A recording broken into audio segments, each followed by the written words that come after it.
Malalim na rin ang pinagsamahan na ni Leon.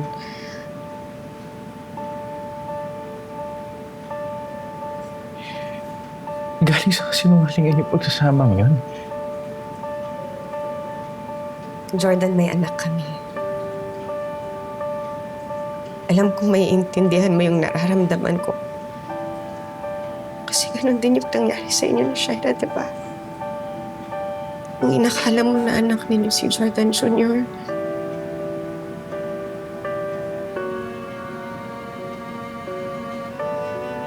Kinagantihan mo ba ako? Ito ba yun? Jordan, hindi ka ganun. Huwag mong isipin mo.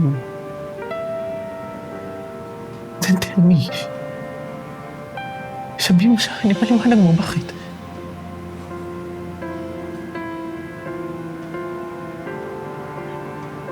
Marami na tayong lahat na pinagdaanan.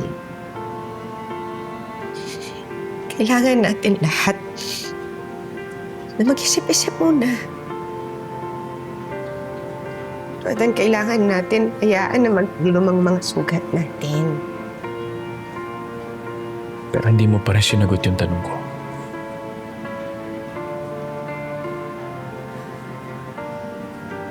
Pakakasalan mo pa rin ba yung lalaki yan?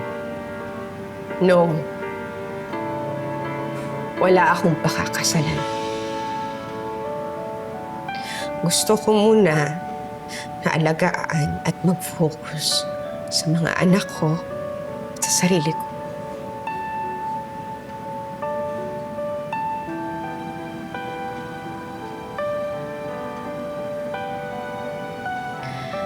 Sana maging malinaw sa'yo yun.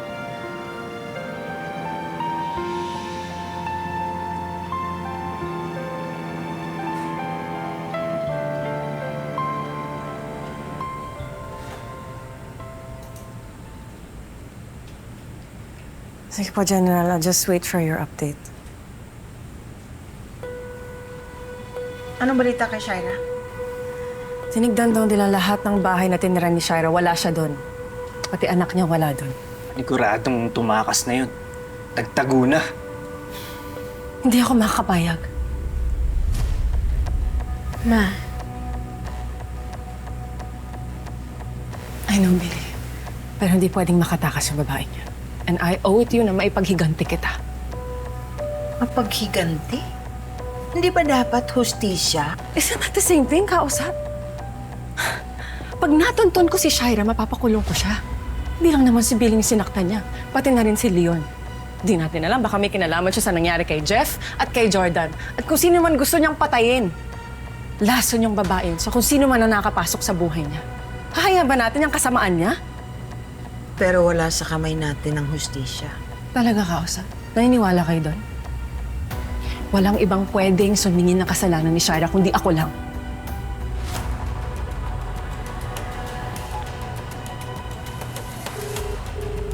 Hello?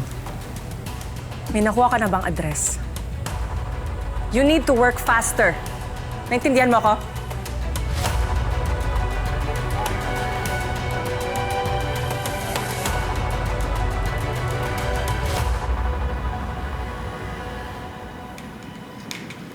Oh, kumain ka na.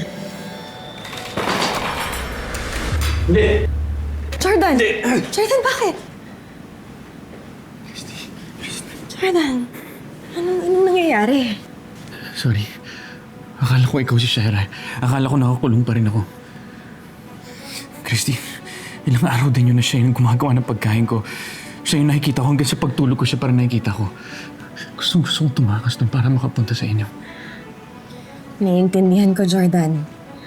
May trauma ka pa, pero tapos na yung bangungot na yun. Ito na yung related mo. Nasaan si Shaira? Kakasuhan ko siya. Ang dami niyang kasalanan. Patong-patong na. Yun lang, Jordan. Ang balita kasi nakatakas si Shaira eh. Yung pamangkin ko, si Junior, asan siya? I'm sorry. Pero kasi mukhang isinama siya ni Shaira. Christy, hindi pwede yun. Baliw yung babaeng yun. Kailangan nasa atin si Junior. We are closely monitoring the case, Jordan. Kami ni Hannah, hindi kami titigil hanggat hindi namin napapanagot yang si Shaira. Kaya, alam mo, huminga ka muna, magpahinga ka, okay? Kasi ang importante ngayon, pwede tayong umasa sa mga pulis na mahuli siya. At pagbayarin niya lahat ng kasalanan na ginawa niya. Pag ako nagkaroon ng pagkakataon, akong gaganti sa kanya. Jordan, naiintindihan kita pero magpahinga ka na lang muna. Yun ang importante. Kasi miss na miss ka na rin ng anak mo. Miss ko na rin yung anak ko, Christy. Miss ko na siya. Alam ko. Daddy! Anak! Ma, Hi, Jordan. Hi, Ma. Kumusta ka? Ito po. Anak, pista rin kita. Alam mo, palagi kita naiisip. Alam mo ba yun? Promise me, Daddy, ah. Hindi ka na po mawawala ulit. Ay mo, anak. Hindi na ako aalis, ha. Nandito lang ako palagi. Promise. Sino po mag-aalaga sa inyo? Alam mo, huwag mo na ako isipin. Kaya ko ang sarili ko. Pwede ko kumuha ng private nurse ko para may mag-alaga sa akin, ha? Ba't ayaw niyo na lang po umuwi sa bahay natin para parati po tayo magkakasama?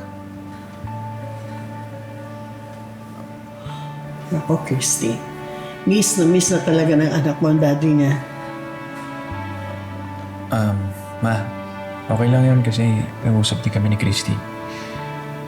Kailangan niya ng space. Oh, Mami, ano po ibig sabihin nun?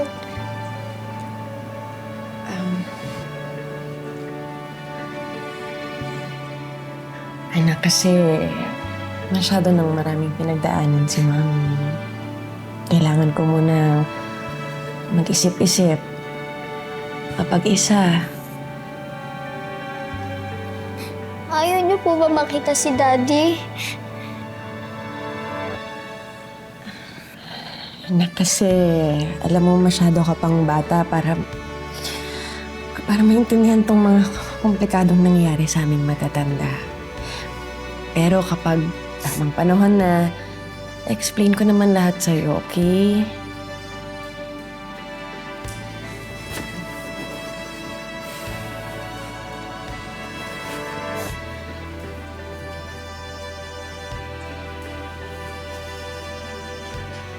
Alam mo, sige na. Sige. Doon na lang muna ang Daddy Jordan mo sa bahay natin habang nagpapagaling siya. Talaga po, Mami. Thank you po, Mami. Thank you po, Mami. Ito pa ba, anak? Ikaw talaga, anak? oh, naku. Ang lakas-lakas ko talaga sa mami mo, ha? Oh, basta ikaw mag-aalaga sa daddy mo, ha? Pag kailangan niya ng gamot, ikaw magbigay.